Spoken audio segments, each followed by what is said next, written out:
हाँ तो friends, my name is Mahendra और आज हम क्या करने वाले हैं। आज हम लोग सेक्शन 139 जो इनकम टैक्स एक्ट का है उसमें क्या लिखा गया है कि रिटर्न किसको फाइल करना है और कुछ ऐसे रिटर्न की कौन कौन से टाइप के रिटर्न्स होते हैं वो आज हम देखने वाले हैं। ठीक है, तो ये जो आप मेरे नोट्स देख रहे हो ये आपको मेरी टेलीग्राम चैनल पे फ्री ऑफ कॉस्ट अवेलेबल हो जाएंगे और आप मेरे इंस्टाग्राम टैक्स सेंटर, जिन दोनों का लिंक मैं आपको डिस्क्रिप्शन बॉक्स में दे देने वाला हूँ, इसमें जाइए। आप कोई भी क्वेरी है तो आप मुझे डीएम कीजिए, मैं ट्राई करूंगा कि उसका वीडियो या फिर उसका समराइज नोट्स आपको दे सकूं।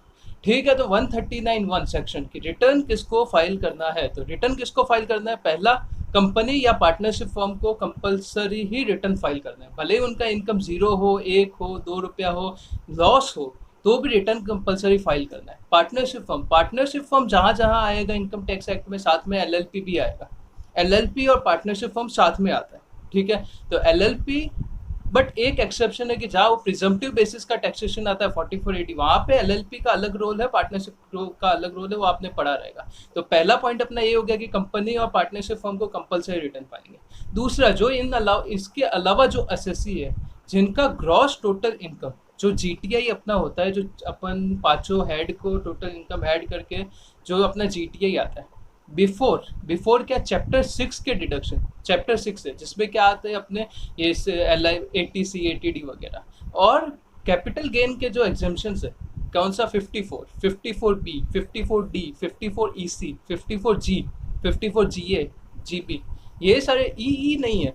ये जो दो चीज़ें मैंने बताई, एक तो जीटीआई ले लो, उसमें जो चैप्टर 6 है कि डिडक्शन है वो ऐड बैक कर लो, और ये जो एग्जामेशन है कैपिटल गेन पे ये भी ऐड बैक कर दो। डबल ई नहीं है, पता नहीं क्यों है, शायद इनकम टैक्स वालों से गलती हुआ रहेगा, पता नहीं। ये दो चीज़ ऐड कर लेते हैं तो ये जो तीनों टोटल होगा, ये अपना अगर बेसिक एग्जामेशन से ऊपर है तो आपको रिटर्न फाइल करना कंपल्सरी। एग्जाम्पल लेते हैं कि आपका टोटल 5 हेड का इनकम मिला के सिर्फ अदर सोर्सेज का इनकम है 1 लाख रुपये, बट आपने 1.5 लाख रुपये अगर एलआईसी में जमा करा है तो आपका 2.5 लाख हो जाता है, और आपका कैपिटल गेन में कोई एग्जेम्पशन है, घर बेचा वगैरह, और वो 25 लाख है, तो आपको यह रिटर्न फाइल करना कंपल्सरी।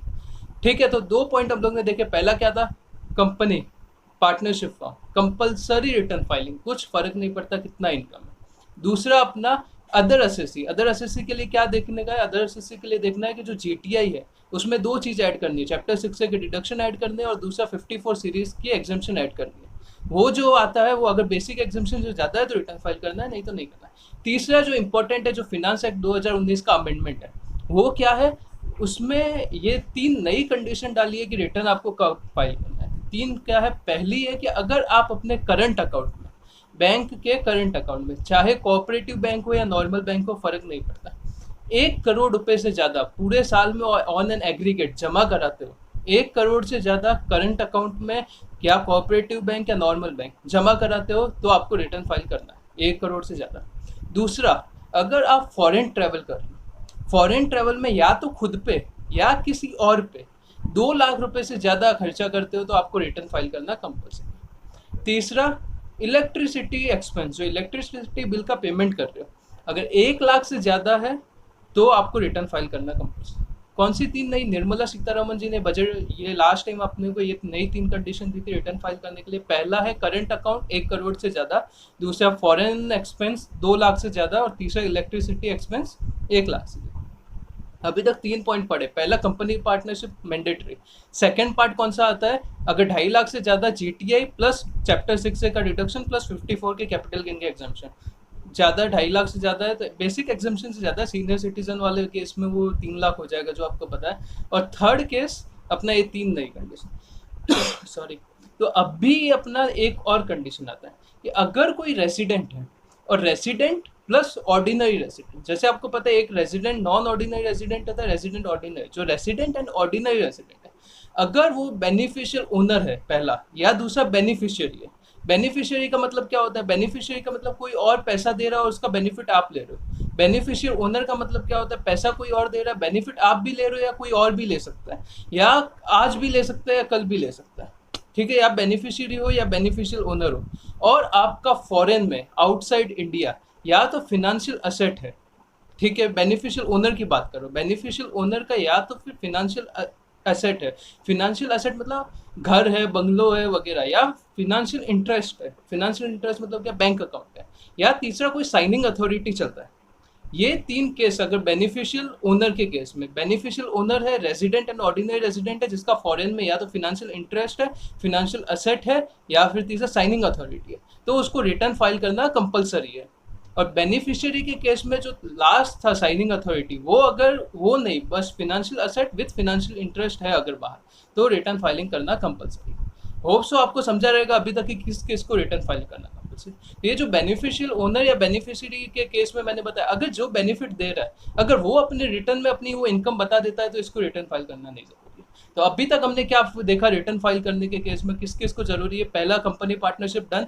सेकेंड पार्ट आ गया है अपना जीटीए 2,50,000 से ज्यादा या बेसिक एग्जाम्पशन से ज्यादा होता है, चैप्टर 6 का डिडक्शन और 54 का तो डन। थर्ड पॉइंट आ गया 3 नई कंडीशन। चौथा point ROR, resident and ordinary resident, beneficial owner, beneficial. ठीक है, तो अभी हम देखते हैं कि कौन कौन से टाइप के रिटर्न होते हैं। तो पहला आता है 139(3) का रिटर्न। सब नहीं बताऊंगा क्योंकि कुछ कुछ कैसे स्क्रूटिनी के केस में रिटर्न फाइल करने कंपलसरी होता है, वो सब अपने को इंटर और एग्जीक्यूटिव लेवल पे नहीं है, तो अभी फिलहाल नहीं बना रहे। फाइनल में तो ये दोनों कॉमन है, तो वो जब भी स्पेसिफिक वीडियो बनाएंगे तो उस पर बात कर देंगे। 139(3) क्या बात करता है, लॉस रिटर्न की बात करता है। तीन कैसे अपने में पनौती माना जाता है ना, 3 लोग जाते हैं पनौती होता है, वैसे लॉस रिटर्न तीन याद कराने के लिए जस्ट बोलो, 3 लॉस रिटर्न, 139(3) लॉस रिटर्न। आपको 2 पॉइंट याद रखने हैं। पहला पॉइंट है 139(3) का कि अगर आपको लॉस होता है, ये पीजीबीपी या कैपिटल गेन या कोई भी लॉस होता है आपको ये साल में, और अगर आप रिटर्न ड्यू डेट के बाद जमा कराते हो, फाइल करते हो। ड्यू डेट क्या है, ड्यू डेट ट्रांसफर प्राइसिंग वाले केस के लिए जो इंटरनेशनल टैक्स में ट्रांसफर प्राइसिंग आता है उसके लिए 31 नवंबर है, 30 नवंबर है, 31 तो नहीं होता, 30 नवंबर। सेकेंड, जो कंपनी है या फिर जिसका ऑडिट होता है, या तो इनकम टैक्स एक्ट में या कोई भी एक्ट में ऑडिट होता है, या तीसरा वर्किंग पार्टनर ऐसी पार्टनरशिप फर्म का जिसका ऑडिट हो रहा है। तो ये 3 के केस में ड्यू डेट क्या होता है, 30 सितंबर होता है। पहला 30 नवंबर किसके केस में, ट्रांसफर प्राइसिंग के केस में।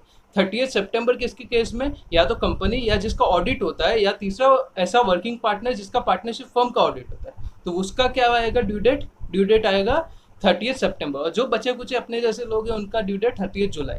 3 ड्यू डेट है। तो लॉस रिटर्न में अगर ड्यू डेट के बाद आप लॉस रिटर्न जिसमें आपका लॉस है वो जमा करा रहे हो या फाइल कर रहे हो, तो वो लॉस आपको कैरी फॉरवर्ड नहीं करने देंगे। कैरी फॉरवर्ड मतलब क्या, जैसे आप देखते हो कि बिजनेस लॉस 8 साल कैरी फॉरवर्ड होता है, हाउस प्रॉपर्टी का 8 साल होता है, तो कैरी फॉरवर्ड मतलब लॉस आगे आपको सेट ऑफ करने नहीं देंगे। बट ये साल कोई आपका पिछला लॉस आया है तो वो सेट ऑफ आप कर सकते हो। होप सो पहला पॉइंट क्लियर हुआ रहेगा कि आप कैरी फॉरवर्ड नहीं करने देंगे, पर पुराना लॉस अगर आपका प्रॉफिट है तो सेट ऑफ हो सकता है अगर ड्यू डेट के बाद भी रिटर्न जमा हुआ। दूसरा पॉइंट, अगर आपके साथ कोई जेन्युइन हार्डशिप हुआ है, मतलब आप लास्ट डेट पे रिटर्न फाइल कर रहे थे पर वो टाइम पे नया सिस्टम ब्लॉक था इनकम टैक्स का जैसे हो जाता है, और आप रिटर्न फाइल करने गए और रिटर्न फाइल हुआ नहीं, तो आपको गवर्नमेंट ने एक चांस दिया है कि आप जेन्युइन हार्डशिप पे ये कंडोन हो सकता है। कैसे, अगर आपका लॉस 10 लाख रुपए तक है, अगर आपका लॉस 10 लाख रुपए तक, तो सीआईटी और PCIT, commissioner of income tax या principal commissioner of income tax आपका लॉस माफ कर सकते हैं। अगर 10 लाख से लेकर 50 लाख तक है तो चीफ कमिश्नर या प्रिंसिपल चीफ कमिश्नर, या तीसरा अगर 50 लाख से ज्यादा लॉस है तो आपको सीबीडीटी के पास एप्लीकेशन करना पड़ेगा। ये सर्कुलर आया था, किस बेस पे आया था, ये सर्कुलर आया था base of Lodi properties limited का एक केस लॉ था, उसके बेस पे। ये वो याद रखना, ये सर्कुलर याद रखना कि 10 लाख, 10 से 50 लाख और कौन सी अथॉरिटी है, 50 लाख से ऊपर सीबीडीटी है, 10 लाख तक कमिश्नर और प्रिंसिपल कमिश्नर, और 10 लाख से लेके 50 लाख तक चीफ कमिश्नर प्रिंसिपल कमिश्नर। इसके बाद अपने को स्टार्ट करते हैं बी लेटेड रिटर्न और रिवाइज रिटर्न। हाँ, तो नेक्स्ट रिटर्न पे आते हैं। नेक्स्ट रिटर्न कौन सा, belated return. Belated 139 subsection 4। 139(4) क्या बोलता है, अगर आप अपना return within the due date जो आपको बताया 30 नवंबर, 30 सितंबर या 31 जुलाई, उसके अंदर नहीं फिल कर पाते हो, फाइल नहीं कर पाते हो, तो आपका वो रिटर्न बी लेटेड कंसिडर होगा। ठीक है, 139(4) हो गया। 139(5) पे आते हैं। 139(5) क्या बोलता है, रिवाइज रिटर्न। रिवाइज रिटर्न का मतलब क्या होता है, जब आपने रिटर्न फाइल किया उसके बाद आपको डिस्कवर होता है या तो ओमिशन, या आपने कोई गलती कर दी, या आपने रॉन्ग स्टेटमेंट फाइल कर दिया, तो आपको रिवाइज रिटर्न फाइल करना पड़ेगा। रिवाइज रिटर्न में आपको 3-4 बेसिकली पॉइंट ध्यान रखना है कि जो रिवाइज रिटर्न का डेट होता है, जैसे आपने नॉर्मल रिटर्न भर दिया था 31 जुलाई समझो ड्यू डेट था, आपने 30 जुलाई को रिटर्न भर दिया था, और रिवाइज रिटर्न आप 5 अगस्त को करते हैं, तो जो डेट सब्सटीट्यूट होगा वो 30 जुलाई से होगा, सब्सटीट्यूट डेट होगा ओरिजिनल रिटर्न से होगा। First point. सेकेंड पॉइंट, अगर आपका रिटर्न जब प्रोसेस होता है आपको इंटीमेशन आ जाता है या आपको रिफंड आ जाता है, तो उसके बाद भी आप अपना रिटर्न रिवाइज कर सकते हो, ऐसा कोई प्रॉब्लम नहीं है। और तीसरा जो रिवाइज रिटर्न होगा वो आप लेटर वेटर से नहीं कर सकते कि जाके डिपार्टमेंट में पर्सनल लेटर दे के आए, ऐसा कुछ। रिटर्न आपको revise return proper return file करके ही करना पड़ेगा। ये उड़ीसा हाई कोर्ट का जजमेंट है, उड़ीसा रूरल हाउसिंग डेवलपमेंट करके केस लो, आपको देख लेना है तो देख लीजिए, ठीक है। तो 3 पॉइंट इसमें ध्यान रखिए। अभी चौथा पॉइंट है जो बी लेटेड रिटर्न था 139(4) और 139(5) दोनों का कॉमन है कि दोनों में ड्यू डेट क्या है। तो दोनों का ड्यू डेट क्या है, या तो end of relevant assessment year जो आपका 31 मार्च होता है, या फिर end of completion of year, completion of assessment, या तो end of relevant completion of assessment year या end of assessment whichever is earlier, ये दोनों का ड्यू डेट है। तो अब तक अपन ने क्या पढ़ा, लॉस रिटर्न पढ़ा। लॉस रिटर्न 139(3) लॉस रिटर्न क्या बोलता है कि अगर आपको रिटर्न में लॉस है तो क्या करने का। 139(4) क्या बोलता है, बिलेटेड है, मतलब ड्यू डेट के बाद भरा तो क्या। और 139(5) बोलता है रिवाइज रिटर्न। अभी आते हैं 139(9) पे। 139(9) क्या बोलता है, 139(9) बोलता है अपना डिफेक्टिव रिटर्न। डिफेक्टिव कब होगा रिटर्न, डिफेक्टिव 3 केस में होगा। अगर आपने प्रिस्क्राइब फॉर्म सिलेक्ट नहीं किया, फॉर्म सिलेक्ट नहीं किया मतलब क्या, अगर आपने आर्टिकल शिफ्ट किया रहेगा तो आपको पता रहेगा कि सैलरी के लिए ITR 1 होता है, अगर 1 की जगह आपने 4 सिलेक्ट कर लिया, मतलब ऐसा फॉर्म गलत सिलेक्ट किया। दूसरा, आपने पेमेंट का प्रूफ अटैच नहीं किया, जो आप पेमेंट करते टाइम जो बैंक का आपको चालान जनरेट होता है उसका डिटेल अटैच नहीं किया। और थर्ड पॉइंट क्या है अपना, थर्ड पॉइंट है आपको अगर 44 AB का रिपोर्ट है, जो ऑडिट रिपोर्ट है, वो आपने सबमिट नहीं किया, तो ये 3 केस में आपका रिटर्न डिफेक्टिव आएगा। डिफेक्टिव आएगा, ठीक है। तो उसके बाद क्या, असेसिंग ऑफिसर आपको इंटीमेट करेगा कि भाई ये डिफेक्टिव है, उसके विद इन 15 डेज या जितना टाइम एक्सटेंड कर दे उसके अंदर आपको ये डिफेक्ट को रेक्टिफाई करना है, ठीक है। तो अभी तक हम लोग ने क्या पढ़ा, 139(1) पढ़ा था। 139(1) अपने को रिटर्न फाइल किस किस को करना है वो कब बताता था। 139(3) लॉस रिटर्न का बताता था। 139(4) बिलेटेड रिटर्न, 139(5) रिवाइज रिटर्न, 9 अपना डिफेक्टिव रिटर्न। अभी छोटे छोटे सेक्शन वो देख लेते हैं। 139(1)(a), 1A क्या बोलता है, बल्क रिटर्न। और 139(1)(c) क्या बोलता है, बल्क रिटर्न के बाद 139(1)(c) अपना बोलता है कि CBDT अगर चाहे तो किसी को एग्जेम्प्ट कर सकता है रिटर्न फाइल करने से। और 139(1)(a) बल्क रिटर्न, अगर एम्प्लॉय है बहुत सारे, वो सब एक साथ मिलके अपने एम्प्लॉयर को देंगे और एम्प्लॉयर जाके रिटर्न फाइल करेगा बल्क में। तो अभी तक हम लोग ने इतना सब पढ़ा। अभी कुछ सेक्शन पढ़ लेते हैं। 139 सबसेक्शन 4 के बाजू में क्वेश्चन मार्क है, आप देख सकते हैं यहाँ पे। तो उसमें क्या है, ABCDEF 6 सेक्शन है, तो वो अभी हम लोग कंसीडर करते हैं, देखते हैं कि कैसे लोग। हाँ, तो 139 सबसेक्शन 4 डैश 2 पार्ट में डिवाइड किया, जो आप देख सकते हैं ABCDEF। ABC में क्या केस है, ABC में अगर उनका बेसिक एग्जेम्पशन जो है, जो उनका इनकम है बिफोर टेकिंग डिडक्शन, अगर बेसिक एग्जेम्पशन ज़्यादा है तो उनको रिटर्न फाइलिंग करना कंपलसरी है। और DEF में मैंडेटरी रिटर्न फाइल है, 1 रुपये इनकम है तो भी रिटर्न फाइल करना कंपलसरी है। तो A यानी क्या, A यानी अ चैरिटेबल ट्रस्ट। जो चैरिटेबल ट्रस्ट है 139 सबसेक्शन 4A में आता है। अगर चैरिटेबल ट्रस्ट को कब रिटर्न फाइल करना है, अगर उसका इनकम बिफोर टेकिंग उसका एग्जाम्पशन, एग्जाम्पशन किस में मिलता है, सेक्शन 11 में मिलता है, 12 में मिलता है चैरिटेबल ट्रस्ट को। वो लेने से पहले अगर बेसिक एग्जाम्पशन से ज़्यादा इनकम है, ठीक है। B यानी क्या, पॉलिटिकल पार्टी। याद कर रखने के लिए B यानी BJP याद रख सकते हैं। BJP पॉलिटिकल पार्टी को डिडक्शन किस में मिलता है, एग्जाम्पशन 13A में मिलता है, ठीक। उससे लेने से पहले, ठीक है। C यानी कॉलेज, यूनिवर्सिटी, मेडिकल कॉलेज या यूनिवर्सिटी, अदर इंस्टीट्यूशन। ABC हो गया। अब आते हैं DEF पे। DEF में क्या आता है, D में आता है the university, D the university या फिर अदर इंस्टीट्यूशन है, इसीलिए ऐसा THE द यूनिवर्सिटी, ठीक है। E एवरी बिजनेस ट्रस्ट, और F यानी इन्वेस्टमेंट फंड, F यानी फंड। तो ये 3 के केस में मैंडेटरी रिटर्न फाइलिंग है। फर्स्ट 3 केस में मैंडेटरी नहीं है, अगर बेसिक एग्जाम्पशन से ज़्यादा है ग्रॉस टोटल इनकम बिफोर उनके एग्जाम्पशन से, तो रिटर्न फाइलिंग करना कंपलसरी। होप सो आपको ये अच्छा लगा रहेगा लेक्चर।